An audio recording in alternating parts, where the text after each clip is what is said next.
Welcome to Module 6, Part 4, Assimilatory Processes and Milestones for Developmental Processes. In Part 4, I will review assimilatory processes and give examples of each.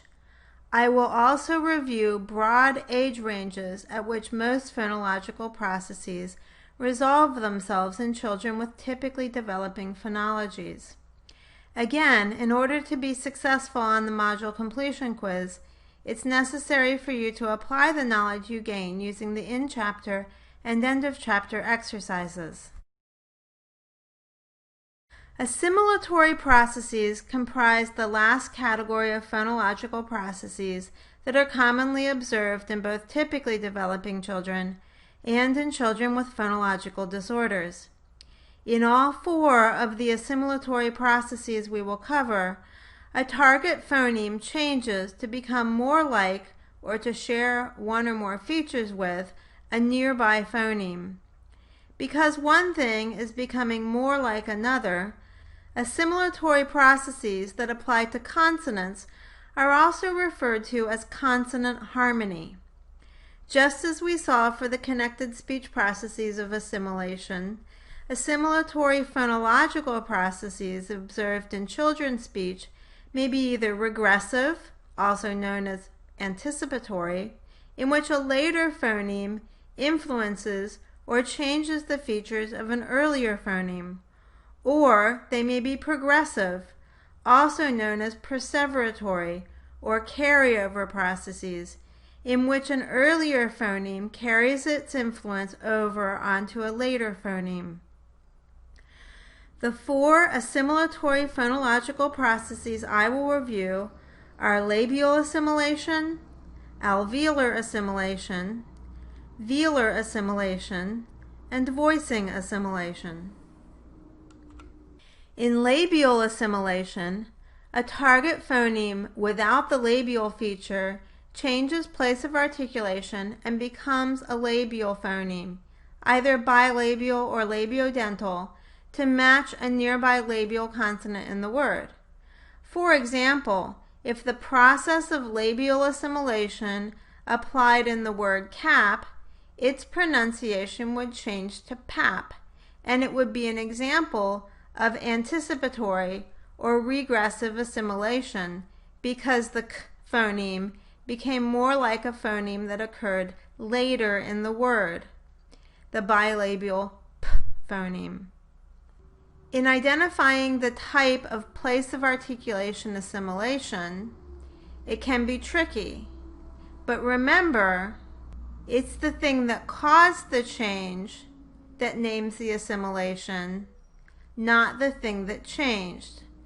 In the example that we just did, you can also see how labial assimilation in this example might also be categorized as fronting if you saw it by itself.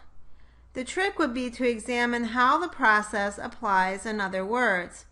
For example, if the child produced cap as pap, but also produced go as bow, then fronting would be more likely because there is no other consonant in go that the g sound can assimilate to. However, if you only observe the process when other bilabials are in a word, then it is more likely to be an assimilatory process rather than just fronting. That's the thing to look for in this and the other assimilatory processes. The phoneme has to be gaining a feature of a nearby consonant, either in place of articulation or in voicing. In practice, the overall pattern of substitutions would help you decide which process is more likely when there is more than one possible interpretation. Like labial assimilation, in alveolar assimilation, a target phoneme that does not have the alveolar feature changes place of articulation and becomes an alveolar to match a nearby alveolar consonant in the word. The production of the target word doggy as doddy is one example of progressive or perseveratory alveolar assimilation because the g phoneme changes from velar to alveolar, the d phoneme, to match the d that occurs earlier in the word. The last of the place of articulation assimilatory processes is velar assimilation. In velar assimilation, a target phoneme that does not have the velar feature changes place of articulation and becomes a velar to match a nearby velar consonant in the word. So the production of the target word kitty as kiki would be an example of progressive or perseveratory velar assimilation, because the alveolar t sound changes place of articulation to match the k sound that occurs earlier in the word. The last two assimilatory phonological processes that we will cover are pre-vocalic voicing and final devoicing. In pre-vocalic voicing, a target voiceless consonant becomes voiced in order to match the voicing of a following vowel.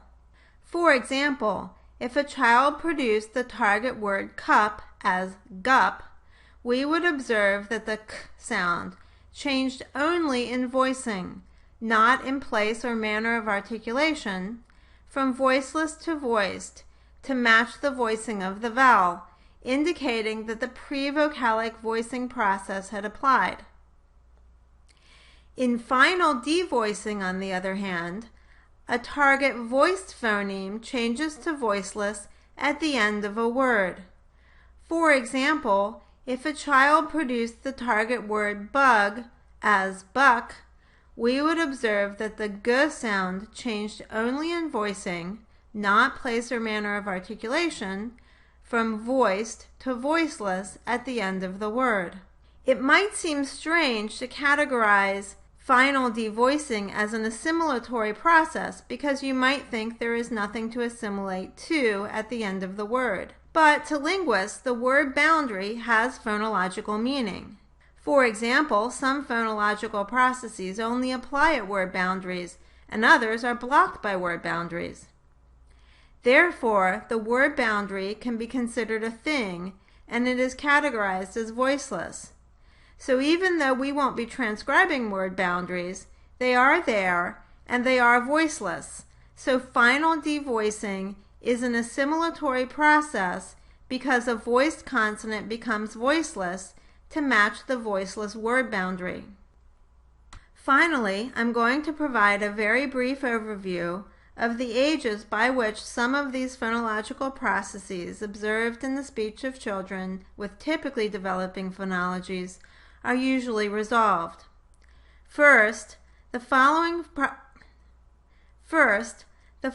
processes are typically resolved or are no longer observed in the speech of children without phonological disorders or delays by about 3 years of age: weak syllable deletion, final consonant deletion, reduplication, fronting, consonant assimilation, and pre-vocalic voicing.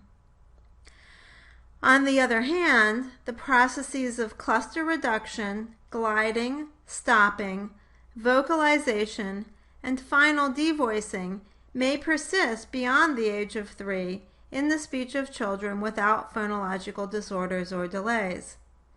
Processes involving R and the rhotic vowels and diphthongs in particular may persist even past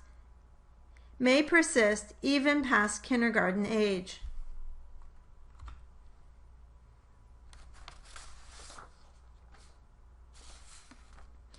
In order to get comfortable with identifying the phonological processes just covered, complete exercises 8.10 to 8.13 in your textbook, as well as review exercises B and D. Check your answers in the back of the book and review the recording and the reading if you find that you made several mistakes. This is the end of Part 4.